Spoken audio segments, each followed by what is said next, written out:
ಗಂಡತನದ ನಿಜ ಗರತಿ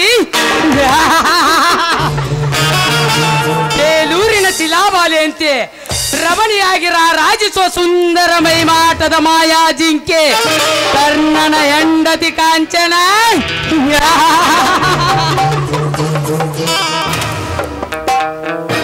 ಬಹುದಿನದ ಆಸೆಯಾಗಿ ನಿನ್ನ ಸ್ಥಾನಕ್ಕೆ ಕಾಲಿಟ್ಟ ಈ ಕರಿನಾಗರ ಕಾಯಕ ಮುಗಿಸಿಕೊಂಡು ಕಣ್ಮರೆಯಾಗುವುದು.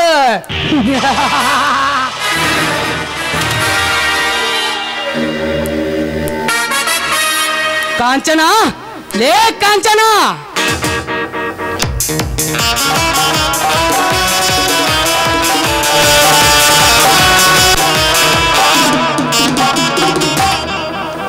ಯಾರು? ಓಹೋ, ಬನ್ನಿ. ಏನಾಗಬೇಕಾಗಿತ್ತು? ಅಂಥದ್ದೇನೂ ಇಲ್ಲ ಕಾಂಚನ, ಒಂದು ಮುಖ್ಯವಾದ ಕೆಲಸವಿತ್ತು, ಅದಕ್ಕೆ ಬಂದೆ. ನೋಡಿ, ನನ್ನ ಗಂಡ ನನ್ನ ಮೈದನರು ಮನೆಯಲ್ಲಿಲ್ಲ. ಏನಾದರೂ ಕೆಲಸ ಇದ್ರೆ ನಾಳೆ ಬನ್ನಿ. ಏಕೆ ಇವತ್ತು ಮಾತನಾಡೋಕೆ ಟೈಮ್ ಚೆನ್ನಾಗಿಲ್ವಾ ಅಥವಾ ನಿನಗೆ ಮೂಡಿಲ್ವಾ?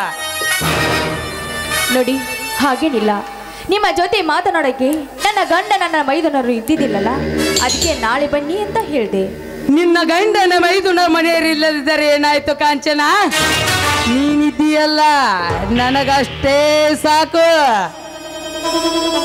ನೀಲಕಂಠ, ಏನಿದು? ಏನು ಮಾತನಾಡ್ತಾ ಇದ್ರ ನೀವು? ನನ್ನ ಜೋಡಿ ನಿಮ್ದೇನು ಮಾತು? ಹೀಗೇಕೆ ಭಯಪಡ್ತಿರ್ವೆ ಕಾಂಚನ? ನಾನೇನು ಅಷ್ಟೊಂದು ಕಲ್ಲು ಹೃದಯದವನಲ್ಲ. ನನಗೂ ಮನಸ್ಸಿದೆ, ಭಾವನೆ ಇದೆ, ರಸಿಕತೆ ಇದೆ. ನೋಡಿ ನೀಲಕಂಠ, ಇದನ್ನೆಲ್ಲ ನನಗೇಕೆ ಹೇಳ್ತಾ ಇದ್ದೀರಾ? ಈ ನಿಮ್ಮ ಮಾತು ನನಗೇನು ಅರ್ಥ ಆಗ್ತಾ ಇಲ್ಲ. ಹೀಗೇಕೆ ಭಯಪಡ್ತಿರ್ವೆ ಕಾಂಚನ? ಹರಿಯದ ಹೊಚ್ಚಿಲು ದಾಟಿ ಹೊಸ ಮಾದುಗಿತ್ತಿ ಆಗಿ ಗಂಡನ ಮನೆಗೆ ಬಂದು ಸಂಸಾರ ಮಾಡುತ್ತಿರುವ ಅನುಭವಿ ಹೆಣ್ಣು ನೀನು. ನಿನಗೆ ನನ್ನ ಮಾತಿನ ಅರ್ಥ ತಿಳಿಯಲಿಲ್ಲವೇ? ತಿಳಿತು ನೀಲಕಂಠ, ತಿಳಿತು. ಮಾನ ಬಿಟ್ಟು ಹೇಸ್ಗೆ ತಿನ್ನಲು ಬಂದಿದೆ ಈ ನಾಯಿ ಅಂತ ನನಗೆ ಚೆನ್ನಾಗಿ ತಿಳಿತು. ಯಾರ ಬಗ್ಗೆ ಪಕ್ಷಿ ಆಗಿ ನಿನ್ನ ಸೌಂದರ್ಯವನ್ನು ಶೃಂಗೇರಿಸಬೇಕೆಂದು ಬಂದ ಈ ಸರ್ದಾರನಿಗೆ ನಾಯಿ ಎನ್ನುವ ನೀಚ ಹೆಣ್ಣೆ. ಆ ನೀಚ ಹೆಣ್ಣು ನಾನಲ್ಲವೋ? ಪತಿಯೇ ಪರಮಾತ್ಮ ಎಂದ ಪತಿಯೇ ಸೇವೆ ಮಾಡಿಕೊಂಡು ಪತಿಯೇ ದೇವರಂತ ಪೂಜಿಸುವ ಪತಿತ್ತಿ ಹೆಣ್ಣು ನಾನು. ಈ ಹೆಣ್ಣಿನ ಮಹತ್ವ ನಿನಗೇನ ಗೊತ್ತು? ನಿಜ ಗರತಿ ಹೆಣ್ಣು. ನಿಜ ಗರತಿ?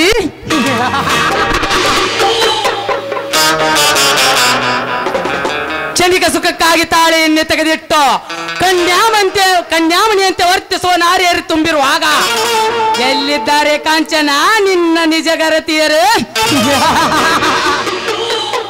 ಗಂಡನನ್ನು ಹೊಲಕ್ಕೆ ನೀರು ಆಸಲೆಂದು ಕಳಿಸಿ ಬೆಳಗಿನ ಜಾವ ಮಿಂಡನ ಜೊತೆಗೆ ಮನೆಗೆ ಬರುವ ಬಂಡರಂಡ್ಯರಷ್ಟಿಲ್ಲ ಈ ನಿನ್ನ ಹಾಳು ಸಮಾಜದಲ್ಲಿ. ಅಷ್ಟೇ ಏಕೆ ಕಾಂಚನ, ಗೆಳತಿ ಊರಿನಲ್ಲಿ ಜಾತ್ರಾ ಕಾರ್ಯಕ್ರಮ ಇದೆ ಎಂದು ಹೇಳಿ ಮನೆಯಲ್ಲಿರುವ ಮಮ್ಮಿಗೆ ನೈಸ್ ಮಾಡಿ ಸಿಟಿ ಲಾಡ್ಜ್ನಲ್ಲಿ ಬಿದ್ದು ಬರುವ ಬಣ್ಣದ ಹೆಣ್ಣುಗಳೆಷ್ಟಿಲ್ಲ ಇಂದಿನ ಕಾಲೇಜ್ ಕುಮಾರಿಯರ ಮೊಬೈಲ್ ದುನಿಯಾದಲ್ಲಿ. ಏ ಕಾಂಚನ, ಎಂತೆಂಥವರು ಏನೇನು ಮಾಡುತ್ತಿರುವಾಗ ನೀನೇಕೆ ಚಿಂತಿಸುವೆ? ಸುಮ್ಮನೆ ಈ ನೀಲಕಂಠನ ನೀಲಿ ಚಿತ್ರಕ್ಕೆ ನಾಯಕಿಯಾಗು ಬಾ. ನಿನ್ನ ಗಂಡು ಜನ್ಮಕ್ಕೆ ಇಲ್ಲದ ಕಾರ್ಯವನ್ನು ಹೊಲಸು ಕಾರ್ಯ ಇಲ್ಲಿವರೆಗೆ ಮಾಡಿಕೊಂಡ ಬಂದು ಈಗ ಒಂಟಿ ಹೆಣ್ಣು ಸಿಕ್ಕಿದಂತೆ ಕಾಮಾಟಕ ಕರ್ತಾ ಇದೆಯಲ್ಲ, ನಾಚಿಕೆ ಆಗೋದಿಲ್ವೇನೋ ಪಾಪಿ ನಿನ್ನ ಜನ್ಮಕ್ಕೆ? ಏ ಕಾಂಚನ, ಗತಿಸಿ ಹೋದ ಘಟನೆಯನ್ನು ನೆನಪಿಸುವುದರಲ್ಲಿ ಯಾವುದೇ ಅರ್ಥವಿಲ್ಲ. ಸುಮ್ಮನೆ ಈ ಪ್ರಿಯಕರಮನ ಸೋಲುವಂತೆ ಪ್ರೇಮ ಗೀತೆ ಹಾಡುವ. ಅಯ್ಯೋ ದೇವ್ರಿ, ಏನಪ್ಪ ಇದು? ಏನಪ್ಪ ನಿನ್ನ ಲೀಲೆ? ದೇವ್ರಿ, ಗಂಡನ ಕಣ್ಣಿಗೆ ಮೆನ್ನೆರ್ಚಿ ಈ ಮೆಣ್ಣನ ಕೈ ಹಿಡಿದು ನಾನು ಹಾಡಿಕೊಂಡು ಹೋದ? ಇಲ್ಲ ದೇವ್ರಿ, ಇಲ್ಲ. ಆದ್ರೆ ನಾನು ಇವನ ಮಾತಿಗೆ ಒಪ್ಪದಿದ್ರೆ ಈ ನನ್ನ ಶೀಲವನ್ನು ಕಳ್ಕೊಂಡು ಈ ಭೂಮಿನೇ ಬಿಟ್ಟು ಹೋಗ್ಬೇಕಾಗುತ್ತೆ. ಇಲ್ಲ ದೇವ್ರಿ, ಇವನು ಹೇಳದಂತೆ ಹಾಡಿ ಕುಡಿತೇನೆ. ನೀನೇ ಈ ಬಡವರನ್ನು ಕಾಪಾಡವನೇ, ನಿನ್ನನ್ನೇ ಕುಡಿದೆ ದೇವಿ, ನಿನ್ನನ್ನೇ ಕುಡಿದೆ. ಹೀಗೇಕೆ ನಿಂತುಕೊಂಡಿರುವ ಕಾಂಚನ, ಏನು ಯೋಚಿಸುತ್ತಿರುವೆ? ಆಗ್ಲಿ ನೀಲಕಂಠ, ನಿನ್ನ ಕೈ ಹಿಡಿದು ಹಾಡಿ ಕುಡಿತೇನೆ. ಓಕೆ ಬಾ.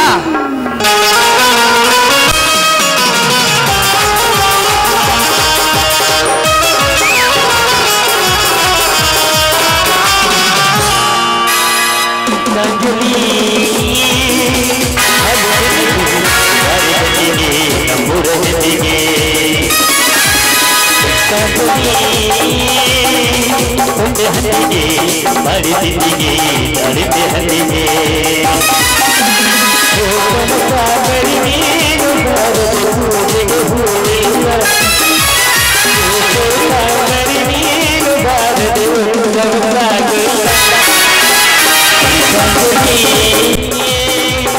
ಅದು ಜೊತೆಗೆ ಬಾರಿ ಜೊತೆಗೆ ನಮ್ಮೂರ ಜೊತೆಗೆ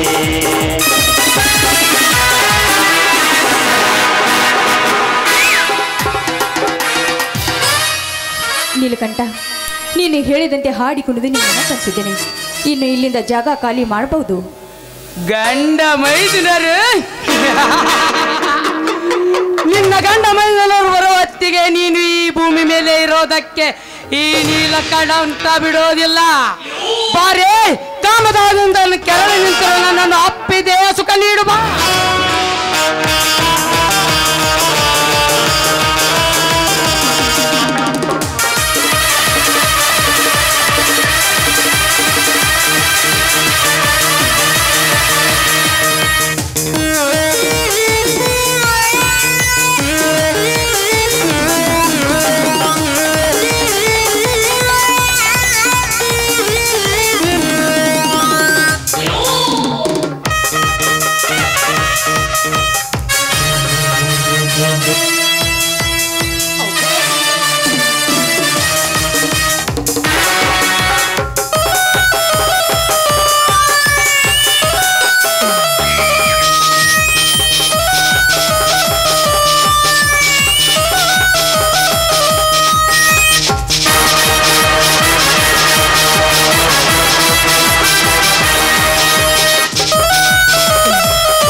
ಸುಟ್ಟಿತು ಪ್ರಾಣ ಪಕ್ಷಿ ಹಾರಿತು.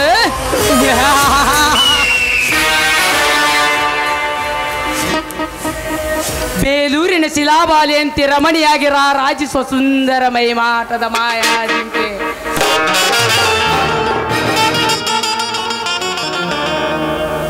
ಕಾಂಚನ, ಪ್ರಪಂಚದ ದಿಕ್ಕನ್ನೇ ಬದಲಾಯಿಸುವ ಪ್ರೀತಿ ಎಂಬ ಮಾಯಾಜಾಲದಲ್ಲಿ ಕಣ್ಣಿಟ್ಟ ಹೆಣ್ಣನ್ನು 15 ಋಷಿ ಸವಿದ ಕಿರಾತಕ ಕಳನಾಯಕ ನಾನಾಗಿರುವಾಗ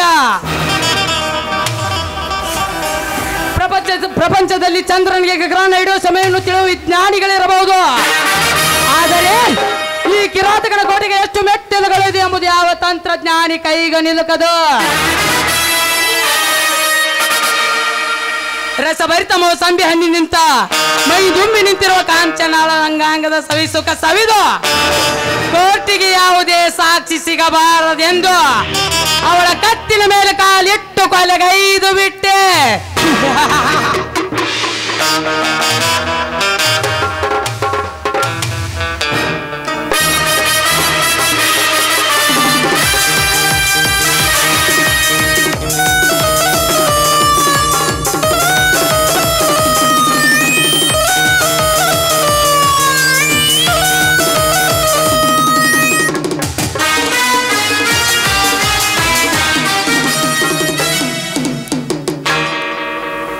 ಕಾಂಚನ, ಕಾಂಚನ, ಕಾಂಚನ, ಕಾಂಚನ, ಏನಿದು ವಿಚಿತ್ರ? ಎಷ್ಟು ಬಾರಿ ಕೂಗಿದರು ಕಾಂಚನ ಧ್ವನಿಯೇ ಕೇಳ್ತಾ ಇಲ್ಲಲ್ಲ. ಓಹೋ, ನಿದ್ದೆ ಏನಾದರೂ ಮಾಡ್ತಾ ಇರಬೇಕು. ಒಳಗಡೆ ಹೋಗಿ ನೋಡಿದರಾಯ್ತು.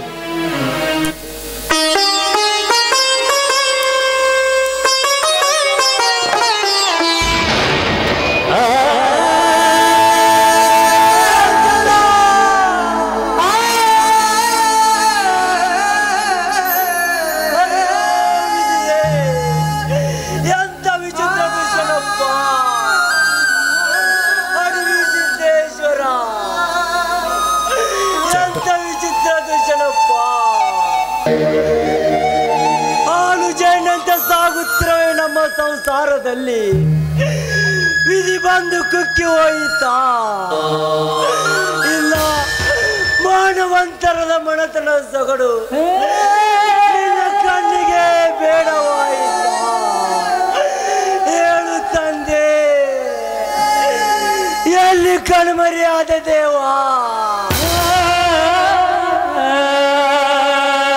ಹೇಳು ತಂದೆ. ಕಾಂಚನ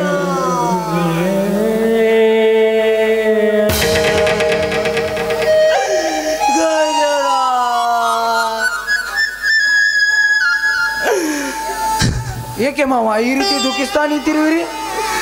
ಏಕಣ್ಣ ಹೀಗೇಕೆ ಕಣ್ಣೀರು ಹಾಕ್ತಿರುವೆ? ಏನಾಯ್ತಂದು ಹೇಗೆ ಹೇಳಲಪ್ಪ? ಬರದ ನಾಡಿಗೆ ಬರ ಸಿಡಿಲು ಬಡದಂತೆ ನಮ್ಮ ಮನೆಯ ನಂದಾದೀಪ ಆರಿ ಹೋಯಿತಪ್ಪ. ಏನು ಮಾವ ನಿಮ್ಮ ಮಾತಿನ ಒಳಮರ್ಮ?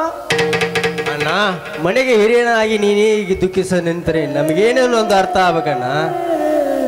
ನಡೆದ ಘಟನೆಯನ್ನು ಯಾವ ಬಾಯಿಂದ ಹೇಳಲಪ್ಪ? ಮನೆ ಒಳಗೆ ಹೋಗಿ ನೀವೇ ನೋಡಿರಿ, ನಿಮಗೆ ತಿಳಿಯುತ್ತದೆ ಅಪ್ಪ.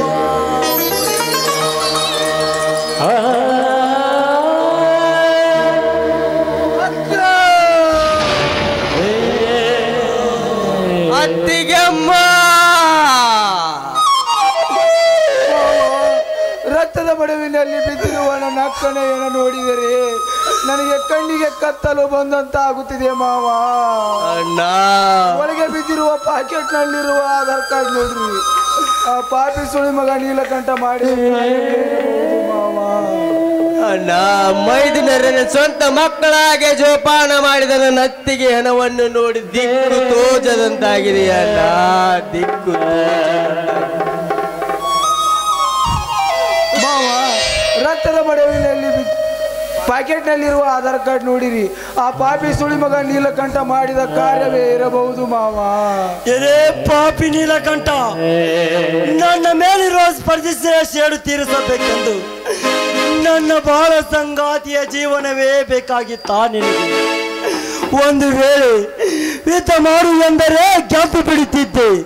ಅದನ್ನು ಬಿಟ್ಟು ಬೆನ್ನಿಗೆ ಚೂರಿ ಹಾಕುವಳ ಸಂಚು ನನಗೆ ಹೇಗೆ ತಿಳಿಯಬೇಕಪ್ಪ? ಹೇಗೆ ತಿಳಿಯಬೇಕು? ಅಣ್ಣ, ನಂದ ಗೋಕುಳಂತಿರುವ ನನ್ನ ಮನೆತನವನ್ನು ನಾಶದ ಹಂಚಿಕೆಯಲ್ಲಿ ಸಿಲುಕಿಸುತ್ತಾ ಬಂದ ಕೆಟ್ಟ ಧನಿಕರನ್ನು ಲೆಕ್ಕಿಸದೆ ಆ ನೀಲಕಂಠನ ತಂಗಿ ರಾಗಿನ ಹೊಲಸು ಪ್ರೀತಿಗೆ ಬಲೆಗೆ ಬಿದ್ದು ಬಿಟ್ಟೆ. ನನ್ನನ್ನು ಕ್ಷಮಿಸ, ನಿನ್ನ ಕಾಲಿಗೆ ಬಿದ್ದು ಬೀಳುತ್ತೇನೆ. ಸೋದರ, ಹೇಳು, ನೀನು ಮಾಡಿದ ತಪ್ಪು ನಿನ್ನ ಅತ್ತಿಗೆ ಸಾವಿನ ಮುಂದೆ ದೊಡ್ಡದಲ್ಲ ಮಾವ. ಅವಳೆಂತ ನೀಚ ಹೆಣ್ಣೊಂದು ನನಗೆ ಈಗ ತಿಳಿಯಿತು. ಸೇಡಿನ ಪ್ರತಿಕಾರ ತೀರಿಸಿಕೊಳ್ಳಲು ರಣಧೀರ ಅವಳನ್ನು ಅಡ್ಡಗಟ್ಟಿ ನಿಂತಾಗ ಅವಳ ಚೀರದೊನಿಗೆ ಓಡಿ ಹೋಗಿದ್ದು ನಾ ಎಂಥ ಚತಮೂರ್ಖನೆಂದು ನನಗೆ ಈಗ ತಿಳಿಯಿತು. ಮನಸೋತ ಹುಚ್ಚರಂತೆ ನಡೆದುಕೊಂಡದ್ದು ನಂದು ಮಹಾ ದೊಡ್ಡ ತಪ್ಪು ಮಾವ, ನಂದು ಮಹಾ ದೊಡ್ಡ ತಪ್ಪು. ಕ್ಷಮಿಸಿ ಬಿಡಿ ಮಾವ.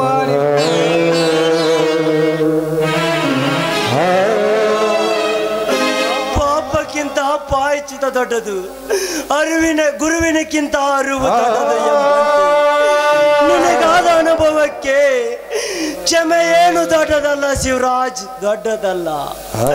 ಅವರು ಸಂಬಂಧದ ಮೌಲ್ಯಗಳನ್ನು ಅರಿಯದ ಅವೇಕಿಗಳು. ಅವರು ಪ್ರೀತಿಸಲು ಅಣ್ಣನಾದರೂ ಸರಿ, ಭಾವನಾದರೂ ಸರಿ, ಅವರಿಗೆ ಎಲ್ಲರೂ ಅಷ್ಟೇ ಅಪ್ಪ, ಅವರಿಗೆ ಮುಗಿದ ಅಧ್ಯಾಯಕ್ಕೆ ಚಿಂತಿಸಿ ಫಲವಿಲ್ಲ. ಈ ಕರಾಳ ಕಾರ್ಯಕ್ಕೆ ಕಾರಣರಾಗಿ ನನ್ನ ಮನೆತನದ ಸುಶಾನ ಮಾಡಿದ ಆ ಪಾಪಿಗಳನ್ನು ಕೊರಗಿ ಸಾಯುವಂತೆ ಮಾಡಬೇಕಣ್ಣ. ಅಂದಾಗಲೇ ನಮ್ಮ ಅತ್ತಿಗೆ ಆತ್ಮಕ್ಕೆ ಶಾಂತಿ. ಹೌದು ಮಾವ, ಚಿಕ್ಕ ಮಾವ ಹೇಳುತ್ತಿರುವುದು ಮಾತು ಸತ್ಯ. ನಮಗೆ ಅನ್ಯಾಯ ಮಾಡಿ ವಿಷಕಾರಿಗಳಾಗಿ ನನ್ನ ಅಕ್ಕನನ್ನು ಕೊಲೆಗೈದ ಆ ಪಾಪಿಗರು ಎಲ್ಲೇ ಅಡಗಿದ್ದರೂ ಸಹ ಅವರನ್ನು ಹೊರ ತೆಗೆದು ರುಂಡ ಚಂಡಾಡಿದಾಗಲೇ ಸತ್ತ ನನ್ನ ಅಕ್ಕನ ಆತ್ಮಕ್ಕೆ ಶಾಂತಿ ದೊರೆಯುವುದು ಮಾವ. ಸಹೋದರ, ರಕ್ತದ ಕಾಲುವೆ ಹರಿಸಿದರು ನಿನ್ನ ಅತ್ತಿಗೆ ಪ್ರಾಣ ಬೆಂಕಿಗೆ ಬಿದ್ದ ಬೆಳೆ ಮತ್ತೆ ಬರುವುದನ್ನು ಸಾಧ್ಯವಿಲ್ಲ ತಮ್ಮಂದಿರ, ಮತ್ತೆ ಬರುವುದಿಲ್ಲ.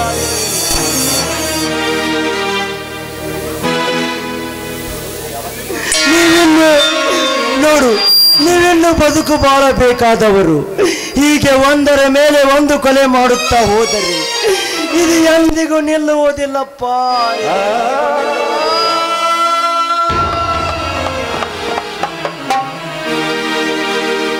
ನಿಲ್ಲುತ್ತದೆಯನ್ನ, ಖಂಡಿತವಾಗಿಯೂ ನಿಲ್ಲುತ್ತದೆ.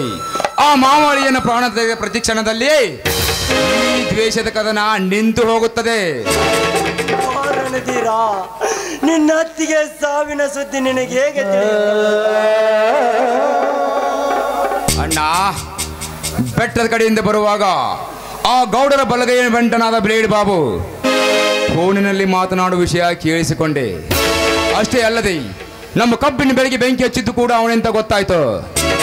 ನಂತರ ಕೋಪ ತಡೆಯಲಾಗದೆ ಇದೇ ಲಾಂಗಿನಿಂದ ಅವನನ್ನು ತುಂಡು ತುಂಡಾಗಿ ಕತ್ತರಿಸಿ ಅದೇ ಕಾಡಿನಲ್ಲಿ ಬಿಸಾಕಿ ಬಂದೆ ಅಣ್ಣ, ಬಿಸಾಕಿ ಬಂದೆ. ಬೇಡಪ್ಪ, ನೀನೆಟ್ಟ ಸೇಡು ಸಾಧಿಸಿದರು ಬೆಂಕಿಗೆ ಬಿದ್ದ ಬೆಳೆ ನಿನ್ನ ಅತ್ತಿಗೆ ಪ್ರಾಣ ಮತ್ತೆ ಬರಲು ಸಾಧ್ಯವಿಲ್ಲ ತಮ್ಮಂದಿರ. ಸಾಧ್ಯ ಅಸಾಧ್ಯ ಎಂಬುದು ಈ ರಣಧೀರನ ರಕ್ತದಲ್ಲೇ ಇಲ್ಲ. ಆದರೂ ಕೂಡ ನೀತಿಗೆಟ್ಟವಳ ಮಗ ಎಂಬ ಕಳಂಕ ನನ್ನಿಂದ ದೂರವೂ ಆಗಲಿಲ್ಲ. ಇದೆಲ್ಲದರ ಮಧ್ಯೆ ಖಳನಾಯಕನಂತೆ ಕ್ರೂರವಾಗಿ ವರ್ತಿಸಲು ಹಚ್ಚಿತ್ತನ್ನ ಈ ನನ್ನ ನೊಂದ ಮನ. ರಕ್ತದ ಬಗ್ಗೆ ಮಾತನಾಡಬೇಡ ರಣಧೀರ, ನನ್ನ ಎದೆಯಲ್ಲಿ ಯಾಕೋ ಚುಚ್ಚುತ್ತಿದೆಯಪ್ಪ. ಯಾಕಣ್ಣ, ಎದೆಯಲ್ಲಿ ಏನಾದ್ರು ಚುಚ್ಚುತ್ತಿದೆಯಾ? ಅಣ್ಣ, ಡಾಕ್ಟರ್ ಆದ್ರೆ ಕರ್ಸೋಣವಿ. ಆಸ್ಪತ್ರೆಗಾದ್ರೂ ಹೋಗೋಣ ನಡೀರಿ. ಬೇಡಪ್ಪ, ಯಾವ ಆಸ್ಪತ್ರೆಗೂ ನನ್ನನ್ನು ಕರೆದುಕೊಂಡು ಹೋಗಬೇಡಿ. ನಾನು ಗುಣಮುಖವಾಗುವುದಿಲ್ಲಪ್ಪ, ಗುಣಮುಖವಾಗುವುದಿಲ್ಲ. ಅಣ್ಣ, ನಮಗೆ ಅಂತ ರೋಗವಾದರೂ ಏನಿದೆ ಗುಣಮುಖವಾಗದೇ ಇರುವಂಥದ್ದು? ಈ ಗೌಡನ ಹೆಂಡತಿ ಅನುಭವಿಸಿ ಕೊಲೆಗೈದ ಎಂದು ಊರಾಡುವ ಮಾತುಗಳನ್ನು ಕೇಳಿ ತನ್ನಷ್ಟಕ್ಕೆ ತಾನೇ ನನ್ನ ಹೃದಯ ಬಡಿತ ನಿಂತ ಹಾಗೆ ಆಗಿದೆ. ಅಣ್ಣ, ಒಂದೇ ರಕ್ತ ಹಂಚಿಕೊಂಡು ಹುಟ್ಟಿ ಬಂದ ಈ ಒಡ ಹುಟ್ಟಿದ್ರು ನಿನ್ನ ಜೊತೆಗಿರುವಾಗ ನಿನ್ನ ಪ್ರಾಣಕ್ಕೆ ಏನೂ ಅಪಾಯವಿಲ್ಲ ಅಣ್ಣ. ತಡೆಯಣ್ಣ, ಡಾಕ್ಟ್ರಿಗೆ ಫೋನ್ ಮಾಡ್ತೇನೆ. ಬೇಡಪ್ಪ, ಯಾವ ಡಾಕ್ಟರ್ನೂ ಕರೆಸಬೇಡ. ಯಾಕೋ ನನ್ನ ಎದೆಯಲ್ಲಿ ಚುಚ್ಚುತ್ತದೆ. ಆದರೆ ನಿನ್ನಿಂದ ಮುಚ್ಚಿಟ್ಟ ಸತ್ಯವನ್ನು ಹೇಳಲು ಇನ್ನೂ ಉಸಿರಾಡುತ್ತಿದೆಯಪ್ಪ. ಏನಣ್ಣ, ನನ್ನಿಂದ ಮುಚ್ಚಿಟ್ಟು ಸತ್ಯನಾ? ಹೌದು ರಣಧೀರ, 25 ವರ್ಷದ ಹಿಂದೆ ನಿನ್ನ ತಾಯಿ 18 ವರ್ಷದ ಯುವತಿ ಅವಳ ಸೌಂದರ್ಯದ ಮೇಲೆ ಜೌರೇಗೌಡನ ಕಾಮದ ಕಣ್ಣು ಬಿತ್ತು. ಒಂದು ದಿನ ಬೆಟ್ಟದ ತುದಿಯಲ್ಲಿ ನಡೆದ ಕಹಿ ಘಟನೆ ಪ್ರತಿಫಲವಾಗಿ ನಿನಗೆ ಜನ್ಮ ನೀಡಿ ವಿಷ ಸೇವಿಸಿ ಪ್ರಾಣ ಬಿಟ್ಟಳಪ್ಪ ಆ ನಿನ್ನ ತಾಯಿ. ಅದಕ್ಕಿಂತ ಮುಂಚೆ ನಿನ್ನನ್ನು ನನ್ನ ಕೈಯಲ್ಲಿಟ್ಟು ಈ ಸತ್ಯವನ್ನು ಯಾರಿಗೂ ಹೇಳಬೇಡ ಎಂದು ಭಾಷೆ ತೆಗೆದುಕೊಂಡು ಪ್ರಾಣ ಬಿಟ್ಟಳಪ್ಪ, ಪ್ರಾಣ ಬಿಟ್ಟಳು. ಅಂದರೆ ನೀನು ಜೌರೇಗೌಡನ ಸ್ವಂತ ಮಗನಪ್ಪ. ನನ್ನ ಸಾಕು ತಮ್ಮ ಜೌರೇಗೌಡನ ರಕ್ತ ಹಂಚಿಕೊಂಡು ಅಣ್ಣ, ಸ್ವಾಭಿಮಾನವು ನಿನ್ನ ಹೃದಯ ಬಡಿತ ನಿಂತು ಹೋಯ್ತೇನಣ್ಣ. ಅಯ್ಯೋ ಅಣ್ಣ, ಕೊಡಿಗೊಡಿಕರ ಸಮಾಜದಲ್ಲಿ ತಲೆ ಎತ್ತಿ ಬಾಳಲಾಗದೆ ನಿನ್ನ ಹೃದಯದ ಬಡಿತ ನಿಂತು ಹೋಯ್ತೇನಣ್ಣ. ಅಯ್ಯೋ ಅಣ್ಣ, ಬೆಟ್ಟಾಪುರ ಜಮೀನ್ದಾರ ಕಿರಿಸಿ ಕಳತ ಬಿದ್ದು ಹೋಯ್ತೇನಪ್ಪ, ಬಿದ್ದು ಹೋಯ್ತೆ ಮಾವ.